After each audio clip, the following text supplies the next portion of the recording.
First day out on the trip, the Kok River from Chiangrai to Thaton. It's just this side of Burma.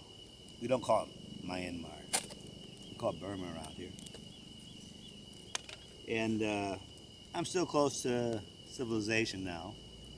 See, there's some street lights in the back and some cars and motorcycles going by. Drinking my coffee.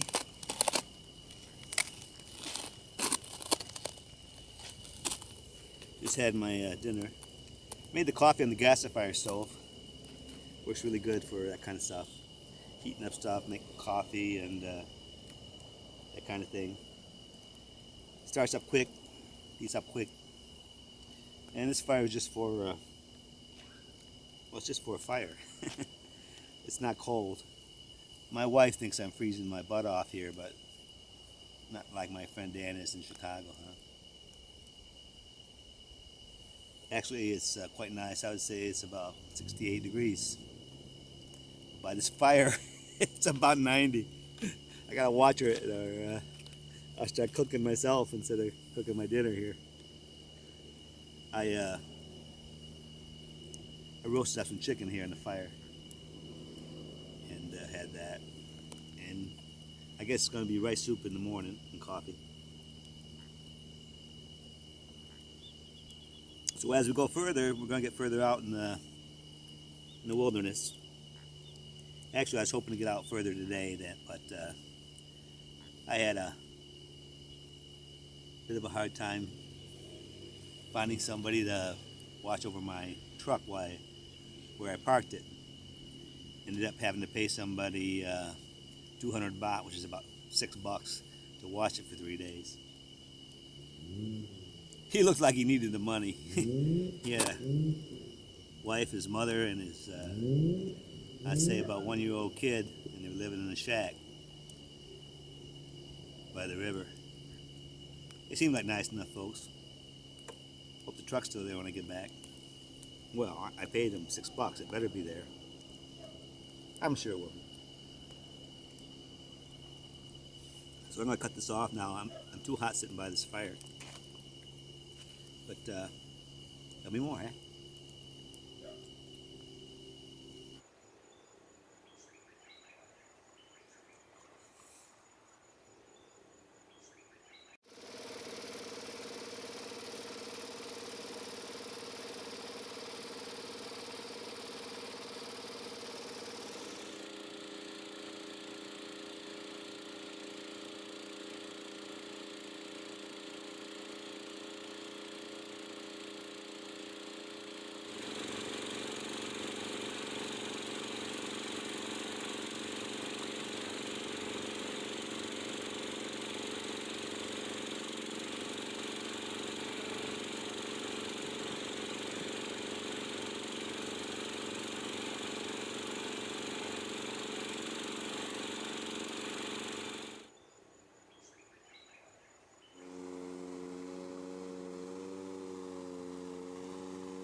Well, this is up the Kok River, past Thaton.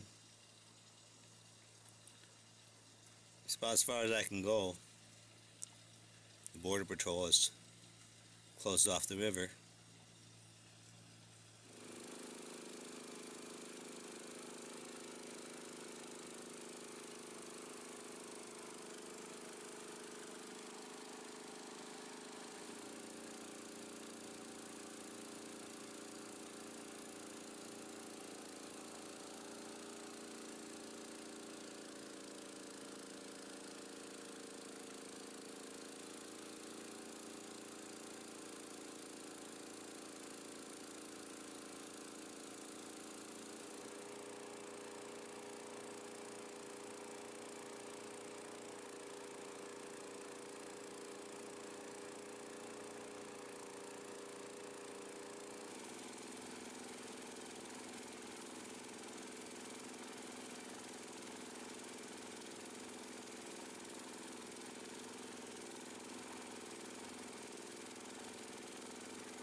Hi, this is Sean Walker, Tongdi, Longtail Boats.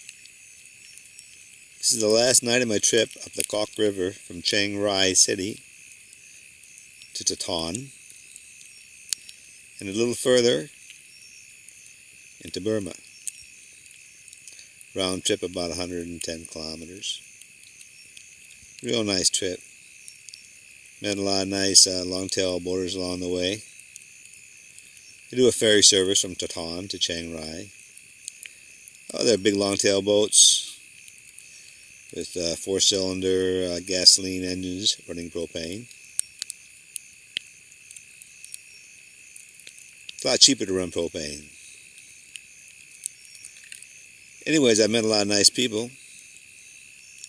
The river was a little more busy than I thought it was going to be. You know, years ago it wasn't so busy. But people were really nice. It wasn't that much of a wilderness outing like I sometimes do. Some places I go, there's no people. But all in all, it was a nice trip. I spent 3 days. And been camping along the way. It's been real nice. You know, I want to talk a little bit about camping in Thailand. You know, it's awful nice to camp here. Or anywhere for that matter. If somebody would want to come here and camp on their vacation, holiday, well, I don't see any reason why they couldn't do that. I would suggest you not bring too much gear, though. You know, I've been doing this a long time. I've been doing tours, and you know, the gear weighs you down. I mean, you go on YouTube and you see all the stuff people pack into the woods. It's, you know, I don't know if they want to do their thing. It's great, you know. But you don't need a lot. You'd be surprised at a small amount of gear I get along with. Basically, a sleeping pad, sleeping bag, just a little bit of cooking gear to make coffee and some food. And just keep everything as much as you need. And, you know, you're not going to think about survival. Hopefully. You know, you might have a little bit of survival gear, but if you got survival instincts, you'll get by. You know, it's not like you're going to be out in the jungle and you'll not be able to get back. Well, hopefully. Well, if you can't get back, that's the adventure, see. That's how it goes. And there's no adventure without adversity. That was the motto of the Northern Motorcycle Club that I used to be the president of. We used to do guiding tours of the Golden Triangle by motorcycle before I get into boats. And which brings to the point of the Kok River. Now, the Kok River has a bad reputation.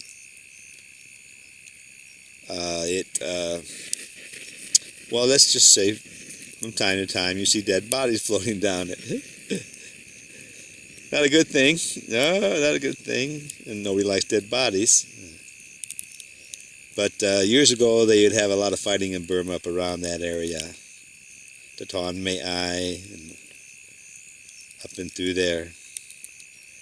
You know, they had the Shan army and fighting the Burmese army and Thai border guards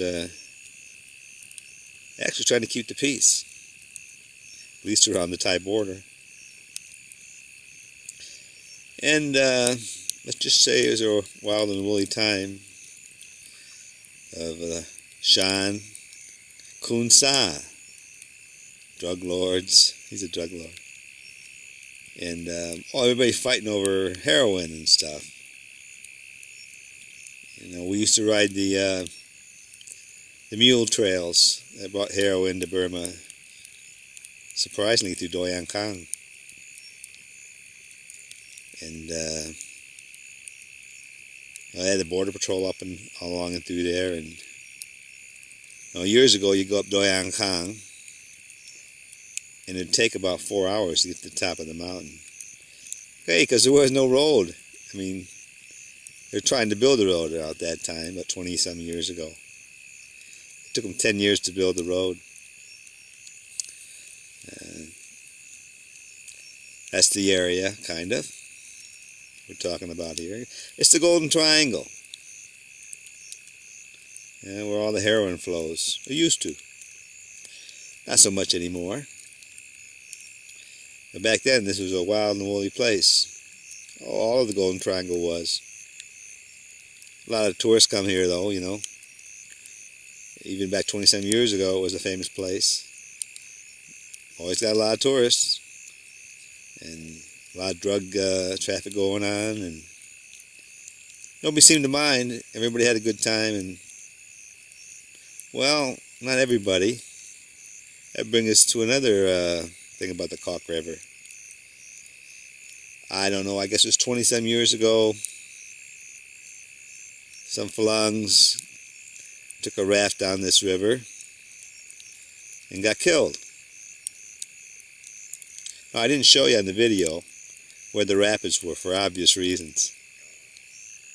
You know, they call them waterfalls. Ganglung, yellow falls. There's a lot of yellow falls on a lot of rivers. This is the one in the Kok River. And yeah, we call it rapids, you know, but you know, maybe they're right in calling it a waterfall. It was pretty hairy, I would tell you.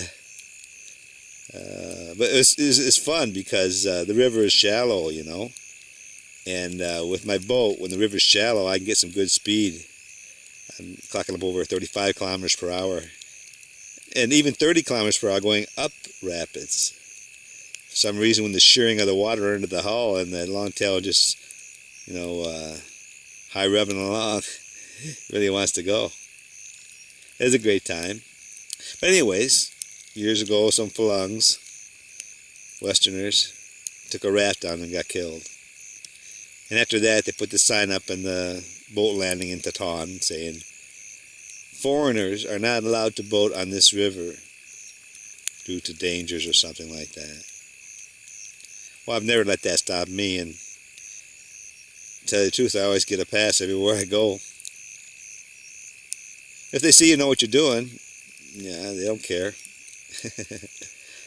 I mean, you got your border patrol, they're sleepy, you know. They don't do nothing. And the police, if they got an air-conditioned hut, they'll stay in there. Or they're interested in keeping comfortable. And you can't blame them. There's nothing going on. You know, pretty sleepy place, you know. So I went up and down the river.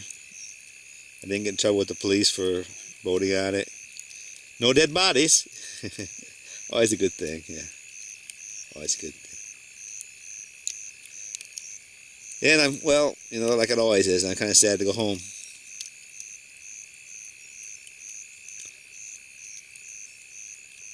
You know, that's the thing about the wilderness.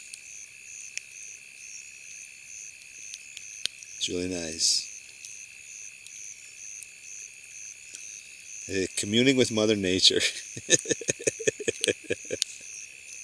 Communing, yeah. Sounds like a religious thing, yeah. Well, for some it is, I guess. It sure feels good. Kind of feels like a religious thing, I guess. Nature worshippers, right? Yeah, you know, that's a big thing. Oh, yeah. So anyways, this is Sean Walker Tong D, signing off. Hey, we'll see you in the future, huh? Maybe you'll see me. There was no point in turning the camera on myself here because you can't see me because it's, well, it's dark, eh? And the fire, she is dying low. So don't forget to have fun.